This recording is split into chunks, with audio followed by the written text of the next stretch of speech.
ಬಿಡಿಸ್ಕೊಂಬ ಹೋಗೋ ಹೋಗೋ. ಅಕ್ಕ ಅಕ್ಕ ಅಕ್ಕ ಒಂದ್ ನಿಮಿಷ ನನ್ನ ಮಾತು ಕೇಳು. ಇಲ್ಲ, ನಾನು ಯಾರ ಮಾತು ಕೇಳಲ್ಲ. ಮಾತಾಡ್ಬೇಡ ನೋಡು, ಹೇಗೆ ಮಾತಾಡ್ತಾ ಇದ್ರೆ ನನ್ನ ಮಗುನ ಎತ್ಕೊಂಡೆಲ್ಲ ಹೊರಟಾಗ್ತಾನೆ ಅಷ್ಟೇ. ಹೋಗೋ ಪ್ಲೀಸ್, ಹೋಗೋ ಹೋಗೋ. ಅಕ್ಕ ಅಕ್ಕ ಇಲ್ಲಿ ನೋಡು ಸ್ವಲ್ಪ ಸಂಬಂಧ ನಮ್ಮಕ್ಕ. ಇಲ್ಲಿ ನಾವುಗಳು ಬಿಟ್ರೆ ಬೇರೆ ಯಾರು ಇಲ್ಲ ಕಣೆ. ಇಲ್ಲ ಕಣೋ, ನೋಡು ನೋಡು ಅವನಿಗಿದ್ದಾನೆ,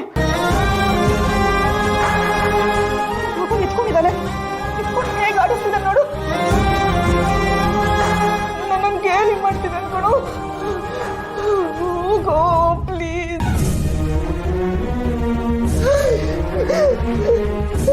ಚೆನ್ನಾಗಿ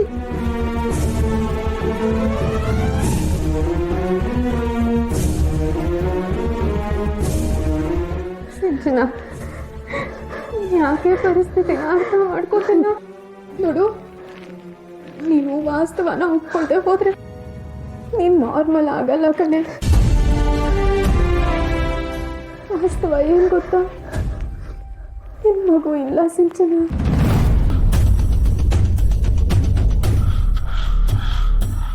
ಹೌದು ಬೇಬಿ, ನನ್ನ ಮಗು ಇಲ್ಲ. ಆದ್ರೆ ನೀನು ಅದ್ರ ಬಗ್ಗೆ ಯೋಚನೆ ಮಾಡ್ತಿದೀಯಲ್ಲ ಸಿಂಚನ. ನೀವೆಲ್ಲರೂ ಸುಳ್ಳು ಹೇಳ್ತಾ ಇದ್ದೀರಾ, ಬರೀ ಸುಳ್ಳು. ನೋಡಲಿ,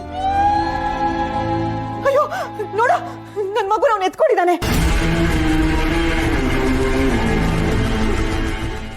ಎತ್ಕೊಂಡು ಹೊಟ್ಟೋಗ್ತಾನೆ ಅಷ್ಟೇನೆ. ಪ್ಲೀಸ್ ನನ್ನ ಮಗುನ್ ಕರ್ಕೊಂಡು ಬನ್ನಿ. ನೀವೆಲ್ಲರೂ ಸುಳ್ಳು ಹೇಳ್ತಿದ್ದೀರಾ, ಅವನು ಇಲ್ಲ ಇದ್ದಾನೆ. ಸಿಂಚನ, ನಾವ್ ಯಾಕೆ ಸುಳ್ಳು ಹೇಳೋಣ? ನಿಜವಾಗ್ಲೂ ನಿನ್ ಮಗು ಇಲ್ಲ. ಇಲ್ಲ, ನಾನು ಯಾರ ಮಾತನ್ನು ನಂಬಲ್ಲ. ನೀವ್ ಯಾರು ಸರಿ ಇಲ್ಲ. ನಿಮ್ಮಿಂದ ನನ್ನ ಮಗುನ್ ಕಾಪಾಡ್ಕೊಳಕ್ ಆಗಲ್ಲ. ನನ್ನ ಮಗು ನಾನೇ ಕಾಪಾಡ್ಕೋಬೇಕು. ನಾನೇ ನನ್ನ ಮಗುನ್ ಕಾಪಾಡ್ಕೊತೀನಿ.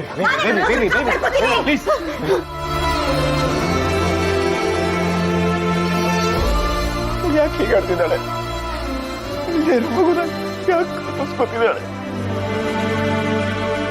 ಮಗುನ್ ಕಳ್ಕೊಂಡಿರೋ ನೋವನ್ನ ತಡ್ಕೊಳಕ್ ಆಗ್ತಿಲ್ಲ ಕಣೋ ಇವಳಿಗೆ. ಅದಕ್ಕೆ ಹೀಗೆಲ್ಲ ಆಡ್ತಿದ್ದಾಳೆ. ನೋಡು ಹರಿ, ಇಂಥ ಸಮಯದಲ್ಲಿ ನೀನೇ ಇವಳು ಧೈರ್ಯ ಹೇಳ್ಬೇಕು ಕಣೋ.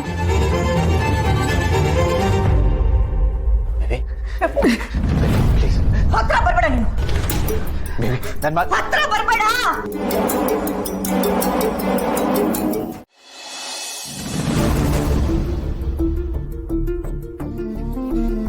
ಅಕ್ಕ, ಸಿಂಚನ ಹೀಗೆಲ್ಲ ಆಡ್ತಿರೋದು ನೋಡಿದ್ರೆ ನನಗೆ ತುಂಬ ಭಯ ಆಗ್ತಿದೆ ಕಣೆ.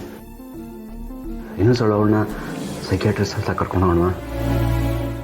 ಅಂದ್ರೆ ನೀನು ಅವಳನ್ನ ನೋಡ್ಕೊಳಕ್ಕಾಗಲ್ಲ ಅಂತ ಹೇಳ್ತಿದ್ಯಾ?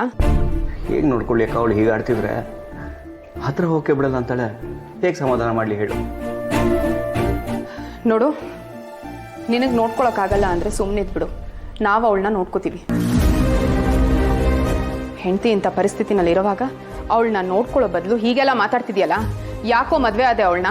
ನೀನೊಬ್ಬ ಸರಿ ಇದ್ದಿದ್ರೆ ಅವಳಿಗಿಂತ ಪರಿಸ್ಥಿತಿ ಬರ್ತಿತ್ತ ಹೇಳು? ನಾನು ಏನು ಮಾಡಿದೆ ಅಂತ ಎಲ್ಲ ಸೇರ್ಕೊಂಡು ನನ್ನ ತಲೆ ಮೇಲೆ ಗೂಬೆ ಕೂರಿಸ್ತಾ ಇದ್ದೀರಾ? ಅವಳಿಗೆ ಆಕ್ಸಿಡೆಂಟ್ ಆಗಲಿ ಅಂತ ನಾನು ಬಯಸದ್ನ? ನನಗೂ ಮಗು ಬಗ್ಗೆ ಆಸೆ ಇರಲ್ವ ಅಕ್ಕ? ನೋಡಕ್ಕ, ನಾನು ಕೆಲ್ಸಕ್ಕೆ ಬಾರದೇ ಇರೋನಿರ್ಬೋದು, ಆದರೆ ಮಗು ವಿಚಾರದಲ್ಲಿ ನಾನು ಯಾವತ್ತೂ ಕೇರ್ಲೆಸ್ ಆಗಿ ನಡ್ಕೊಂಡವನಲ್ಲ. ಅವಳು ಹೀಗೆಲ್ಲ ಆಡಿ ಅವಳು ದುಃಖನ ತೋಡ್ಕೋತಿದ್ದಾಳೆ, ಹೊರಗೆ ಹಾಕ್ತಿದ್ದಾಳೆ. ನಾನು ಅನುಭವಿಸ್ತಿರೋ ನೋವು. ಅಲ್ಲರಿ, ಹೆಂಡತಿನ ಇಷ್ಟೊಂದು ಕೆಟ್ಟದಾಗಿ ನಡೆಸ್ಕೊಂಡಿರೋ ವ್ಯಕ್ತಿಗೆ ತಕ್ಕ ಶಾಸ್ತಿ ಆಯ್ತಲ್ಲ ಅಂತ ಖುಷಿ ಪಡೋದು ಬಿಟ್ಟು ನೀವು ಅವನ ಪರನೇ ವಹಿಸ್ಕೊಂಡು ಬಾಯಿ ಬಂದಂಗೆ ಮಾತಾಡ್ತೀರೇನ್ರಿ? ಪಾಪ ಮೊದಲೇ ನೊಂದಿದ್ದಾಳೆ. ನೀವು ಈ ರೀತಿ ಎಲ್ಲ ಮಾತಾಡಿ ಇನ್ನಷ್ಟು ನೋವು ಕೊಡಬೇಡಿ ಅವಳಿಗೆ.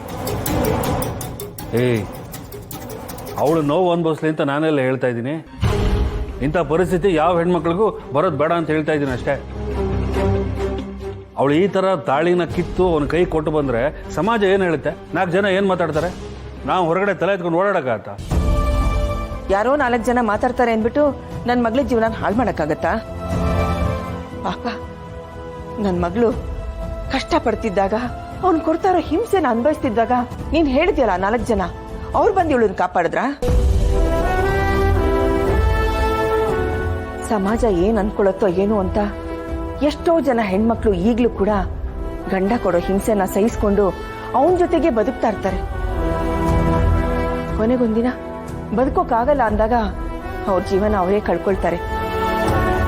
ಅಂಥ ಪರಿಸ್ಥಿತಿ ನಮ್ಮ ಮಗ್ಳಿಗೆ ಬರೋದಿಕ್ಕೆ ನಾವು ಬಿಡೋದಿಲ್ಲ ಕಣೋ.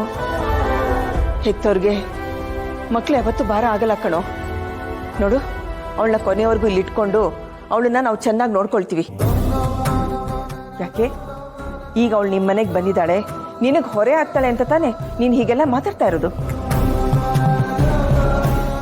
ಅಣ್ಣ ನೋಡು, ನಾನು ನಿಂಗೊಂದು ಮಾತು ಕೊಡ್ತೀನಿ.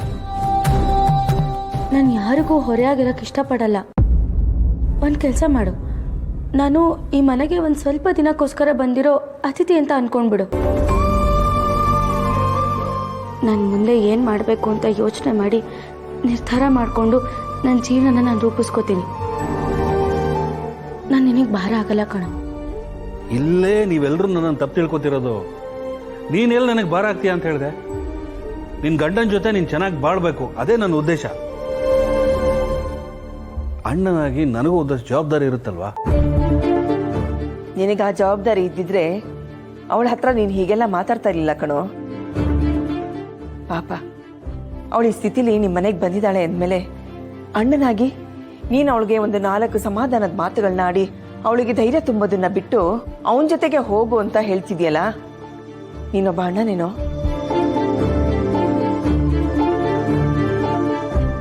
ನೋಡು, ಅವಳು ಇಲ್ಲಿರೋದು ನಿನಗಿಷ್ಟ ಇಲ್ಲ ಅಂದ್ರೆ ಹೇಳು, ಅವಳ ಜೊತೆಗೆ ನಾವು ಮನೆ ಬಿಟ್ಟು ಹೋಗ್ತೀವಿ.